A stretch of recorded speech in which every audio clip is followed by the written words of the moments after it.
All right, it is stimulus time, folks, and time is running out for them in Congress, those members of Congress, to get their act together and pass a stimulus package, a comprehensive, massive stimulus package.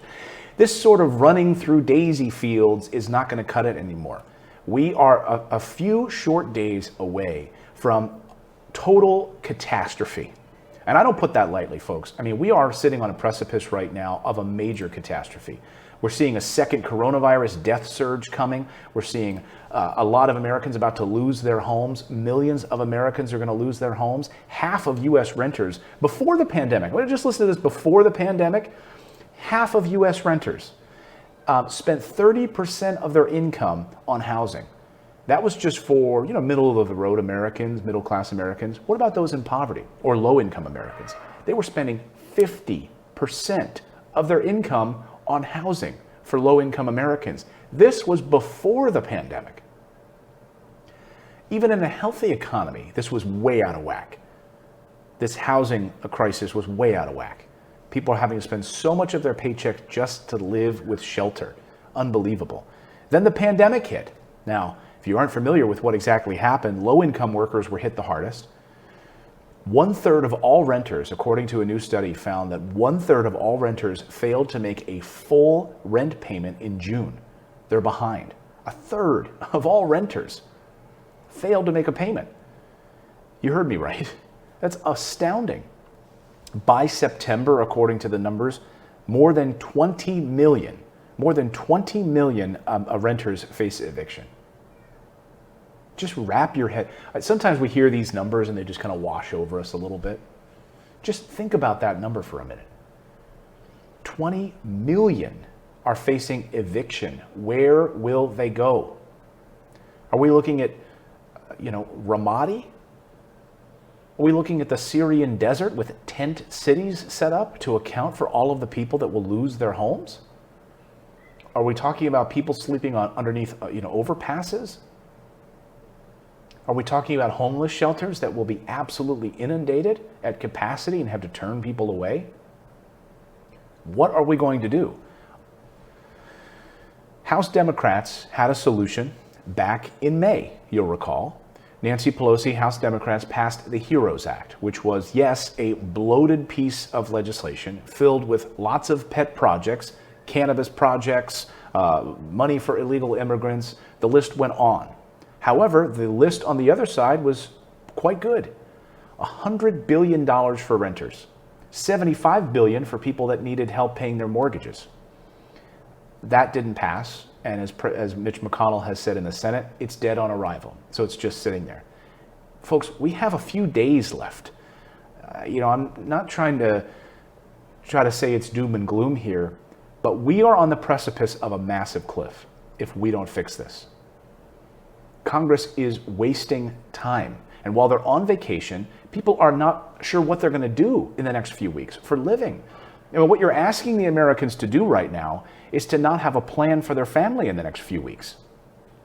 What you're asking them to do while you're at the beach, while you're at the pool, Senator, is to have to scrounge for money to figure out how they're going to pay their rent next month. These unemployment benefits also set to dry up in just a few short days. Many people have been held up and supported by this additional $600 per week in unemployment benefits. Those are set to expire. Republicans keep saying, of course, that this is a disincentive to go back to work, that it's keeping people from going back to work.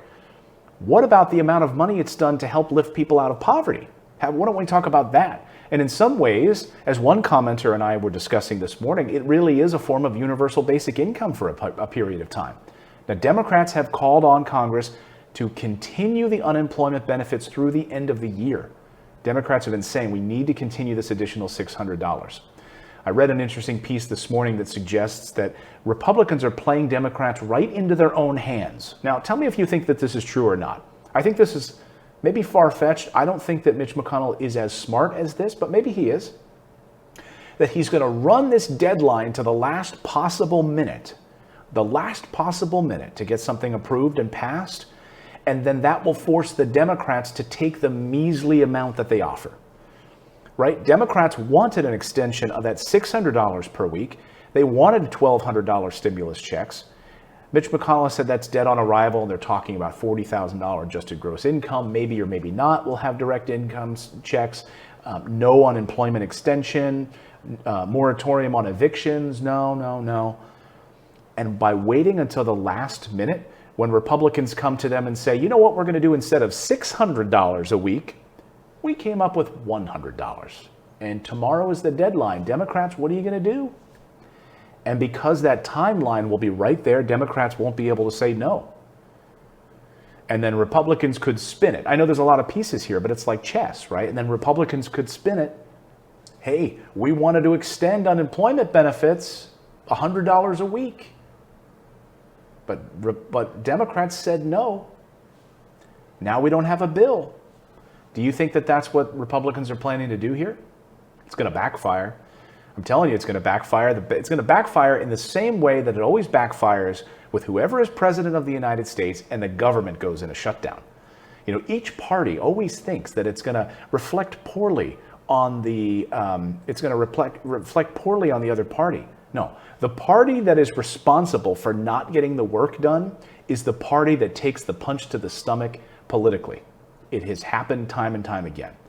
Look, Americans are not stupid, and they know that Republicans have been on vacation. They've been dragging their feet on this. They've been denying that they want to do additional stimulus checks. They've been saying that we want to end unemployment benefits. If Americans are listening, all you need to do is hear what they're saying. Hear what they're saying and then watch what they do. Let's watch what they do when this bill gets foisted before us in a few weeks when they get back from vacation. I mean, we just have, like I said, a few short days to get to all of this. So let me just go through the list right now. What's on this list that we have to get to? It's pretty remarkable. I mean, we have to get there with unemployment insurance. Let me just break this list down. It's kind of crazy. We have to right now in the stimulus cover unemployment insurance. They have to duke that out. That's no small task. Stimulus checks. How much will that be? Liability protection. What will that look like for businesses? Democrats do not want just the owner of the business to be protected, but they want the worker that goes back to work to be protected. Money for schools to reopen. Democrats want schools to reopen as well, but they want to do it safely. Republicans want to do it safely. They want to get schools reopened because it will help the economy. I'm in agreement with that, only if it can be done correctly. That's number 4 on the list. Number 5 on the list, PPP extensions for small businesses. You know, everybody's been saying how great these PPP loan programs have been, these grants to help and save small businesses. That's great. It's about to end. And more businesses are about to collapse. Last night on Cramer, I was impressed to see him calling for it. He said, we will be in a world of hurt if we do not pass another stimulus, another federal stimulus. He went on to outline specifically restaurants, service sector are absolutely going to be destroyed unless we get another stimulus. Now, he has the ear of a lot of in Wall Street, a lot of Washington insiders. I hope they're paying attention to what Cramer had to say. But he's absolutely right. He had a 3-point plan for this, and getting this PPP extension, also making sure that we're wearing masks, all of us, getting a handle on this virus, all of those things he was hitting on. But yes, pass another stimulus, Cramer was saying last night, and I couldn't agree more with him. I'm glad he was watching my show. Thanks, Cramer. I'm not done with my list. A return to work bonus is another piece of this. A going back to work bonus. They have to hammer that out. Testing and tracing. As you know, we don't have a handle on this coronavirus. We need to handle testing and tracing. What about hazard pay? So many of you leave me comments about this all the time. Many of you are frontline workers wondering, are we going to see hazard pay? Well, Democrats passed that in the HEROES Act. I don't know. Will we see hazard pay for those individuals? I don't know. This is yet another piece that needs to be ironed out.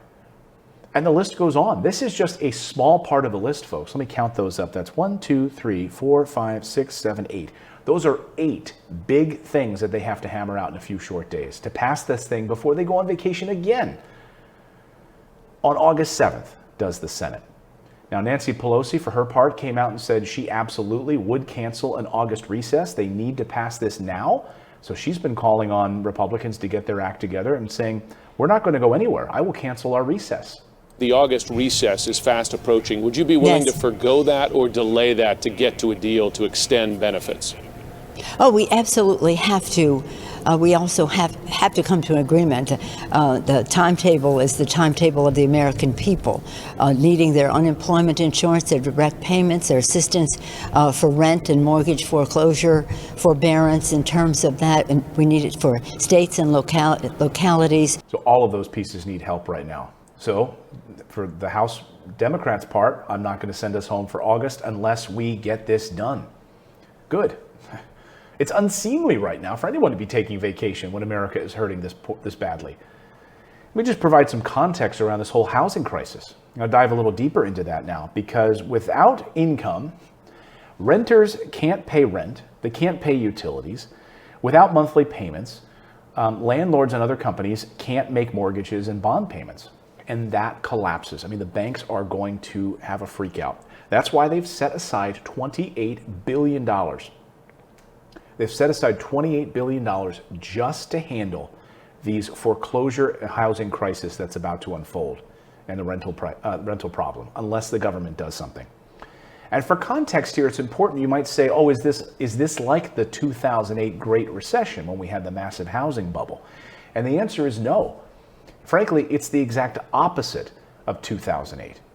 The 2008 housing crash looks totally different than what we're about to face. In 2008, what happened during the housing crisis was pretty simple. Mortgages were being handed out to people that couldn't pay their mortgages.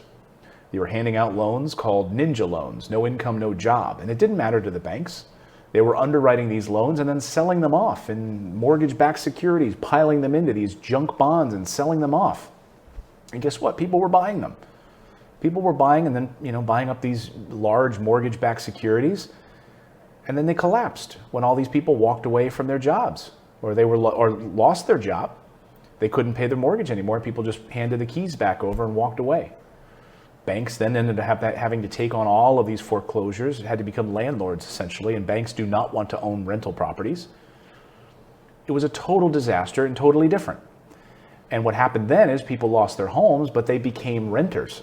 So it pushed them to rent homes instead of trying to get a mortgage and to buy a home. So that's what happened in 2008. What's happening now is complete opposite. Construction now is booming. People are buying homes like crazy. We're getting into bidding wars right now. We don't have the underwriting problems that we had in 2008. Lenders are not lending to people that don't have jobs or can't afford to pay the mortgage back. They learned their lesson. Plus, we have tighter regulations. No, the issue we're facing now is people being unable to pay, or without their job, being forced out of their home and forced into eviction. It's totally different. And there's one thing, folks, there's one thing that can solve this. Well, two, but one big one that can really solve this, and it's money. See, no amount of money could have really helped us before in the 2008 Great Recession. That was a ship that had sailed too far. But money backed for the people that are about to lose their homes through either eviction or mortgage foreclosure. Money would be the answer. The government has an infinite supply of this. They just seem to print money, right? If we go $5 trillion in debt just on this one issue, it's worth it. It's worth it because it would end up costing us $10, $20 trillion down the road if we don't fix it now. You know what it's like? It's like, okay, well, there's a leak in the roof now, or the gutters. Here's a better example. It's like the gutters, on your house. You better keep them clean. You should never have leaves piling up in there. I've seen this as a real estate investor, as a in building homes and being around construction for many, many years. If you do not clean those gutters, it's a simple fix, right? A focused fix that you can get those leaves out of those gutters. If you don't, they get clogged up. And then what happens when it freezes? Then that water freezes and gets up under the shingles. The water gets into the house, starts dripping through the drywall and the ceiling. And then instead of just having an easy fix like you had by cleaning the gutters, now you've got to replace a roof. You may have to rip out drywall and replace drywall on the inside of the house. What was a zero-cost fix of getting up on a ladder has now turned into a multi-$1,000 fix because you were lazy about it or short-sighted. And that's exactly the way I see this right now, with trying to get rental assistance out to people and pay and make sure people's mortgages don't go into foreclosure. It's a simple fix. So money is the answer in this regard. And that's exactly what Cramer was saying last night. Get more money into the hands right now of the American people, or we're in for a world of hurt. The second thing that we need to do to fix this right now is stop this virus. So we're not doing a good job of that. So if we're not doing a good job of that, it's only going to get worse. These things are only going to get worse.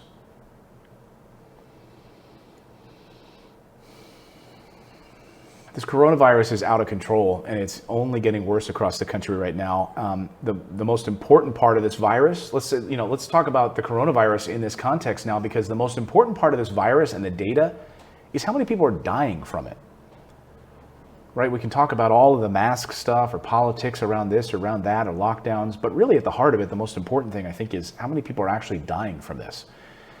Well, we're getting new data this morning that's really troubling, and they're saying a second coronavirus death surge is coming. Now, many people have been arguing for a while about the death part of this. There's a lot of people that say, well, there's always you could sort of blame it away, that a lot of people have clung to this idea that because more cases won't mean more deaths, that COVID-19 is terrible, but it doesn't necessarily mean we'll have more deaths. The problem with all of that is that data is wrong.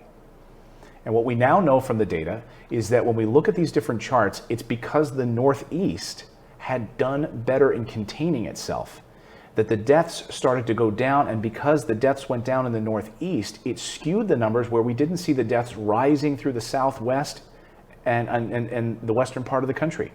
So take a look at this chart, and it puts it in context here. Look on the left there as the Northeast started to get a handle on this, and the death rate went down. Well, what happened? You started to see spikes in other areas, but it was mitigated in the data by the Northeast. A 50% increase in the South. Look at the spikes in the West, and starting in the Midwest also increases. And health experts believe that a second wave of deaths is on the way. And just take a look across the country right here. Here's the latest map where these cases are peaking. Northeast has been doing pretty well, but it's not out of the woods yet. I mean, look at Texas at 27%, Louisiana having some of their biggest days surges, and parts of that state going under lockdown. Just everything in brown, by the way, is not good. Everything in dark brown is the worst. Blue is starting to trend better, and white is neutral, is basically steady. Colorado, look at Montana, 74% increase. Look at North Dakota, 85% increase. Arizona has gone down a little bit, but still high. Alaska, 62%. Hawaii, also a problem. California, even though it's in white, is still up. Florida is surging. Florida is the epicenter right now. Georgia, South Carolina, so on. And up into West Virginia, Pennsylvania not doing so hot right now. Massachusetts not doing well. So let's talk about Florida, shall we? Because this is the hotspot right now, and Miami-Dade County is the epicenter. Saw reports last night said that Miami is looking as bad as Wuhan, China. Let that sink in for a second. And they only have 10 beds left in the entire county to handle the COVID crisis right now, and ICU beds. Also, troubling news about youngsters down there. Nearly 1/3 of children tested for COVID in Florida are positive. Do you hear that? Nearly 1/3 of children tested in Florida have shown positive COVID results. And you think, oh, kids can handle this, right? Well, Palm Beach County's health director says, we don't know the long-term damage of this. We don't know what we're seeing in these x-rays. Dr. Alina Alonso, Palm Beach County Health Department director, said that we don't know about this thing yet. We don't know fully how it's going to impact us long term. X-rays have revealed the virus can cause lung damage even in people without severe symptoms. She says what they're seeing there is damage to the lungs in these asymptomatic children. We don't know how it's going to manifest a year from now or from 2 years from now.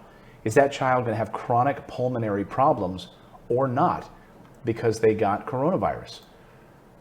So yes, they might not die, but have lung incapacitation for the rest of their life?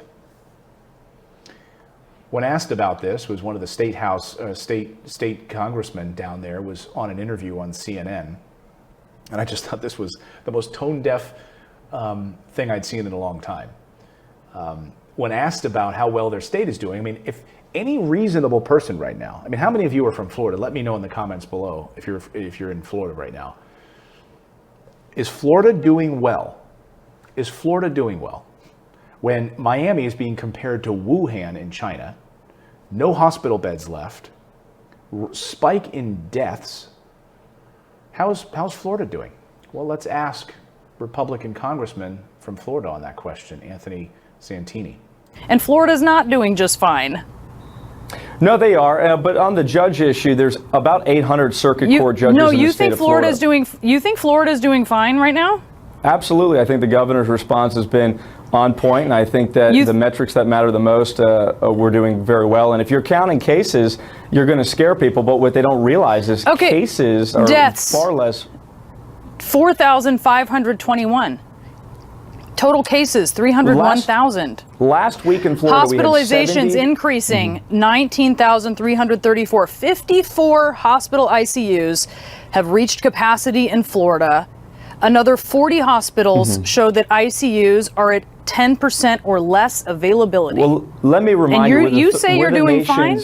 We're the nation's third largest state. So out of the 70,000 new cases we had last week, we had about 100 more people go to the hospital. That is a extremely small number when you're looking at the fact that we have 21.5 million people. Certainly not the sort of numbers that would drive people to shut down the economy. Sir, you're the epicenter of a global pandemic, and you can't even admit that?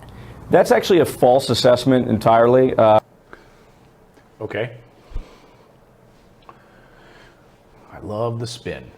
That's a false assessment entirely. So,